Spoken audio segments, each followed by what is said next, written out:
Nag-aalala ka na ba dahil puno na ang Google storage mo? Ayaw mong magbayad buwan-buwan, at ayaw mo ring mag-delete ng mga importanteng files sa iyong phone. Huwag kang mag-alala, narito ang ilang simpleng tips para ma-manage ang storage mo nang hindi mo kailangang gumastos.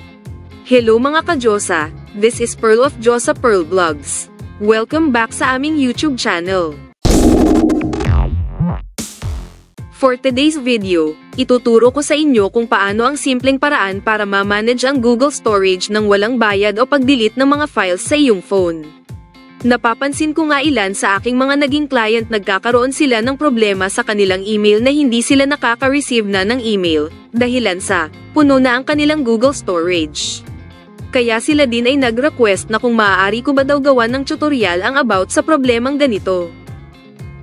Sa video na ito, ituturo ko sa inyo ang simpleng paraan para ma-manage ang Google storage ninyo nang walang bayad at nang hindi nagde-delete ng mahahalagang files. Let's go! Unang step, alamin natin kung ano ang nagpapabigat sa Google storage natin. Pumunta lang sa one.google.com/storage, at makikita mo kung gaano karami ang ginagamit mo sa Google Drive, Gmail, at Google Photos. Ngayon na alam na natin ang usage, oras na para maglinis ng space. Pero tandaan, hindi natin buburahin ang importanteng files. First, sa Gmail, search ang #attachment larger 10 megabytes para makita ang malalaking email at i-delete ang hindi na kailangan. Second, sa Google Photos, check ang unsupported videos sa settings at tanggalin ang mga unsupported files. Third, sa Google Drive, gamitin ang storage filter para makita ang pinakamalalaking files at i-delete ang duplicates o lumang backups. Kung gusto mo pang makatipid sa storage, eto ang mga free alternatives. Una, gamitin ang Google Photo Storage Saver Mode. Mas maliit ang file size pero malinaw pa rin ang quality.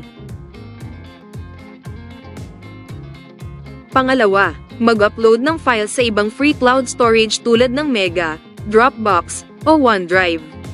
Pangatlo, backup ang lumang files sa external hard drive o USB. Maaaring gumamit ng OTG USB drive para dito i-save ang mga luma pero napaka-importanteng files.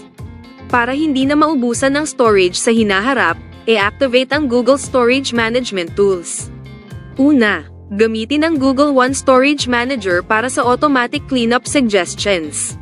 Pangalawa, turn on ang auto-delete ng spam sa Gmail. Pangatlo, organize ang files gamit ang folders at tanggalin ang lumang na downloads.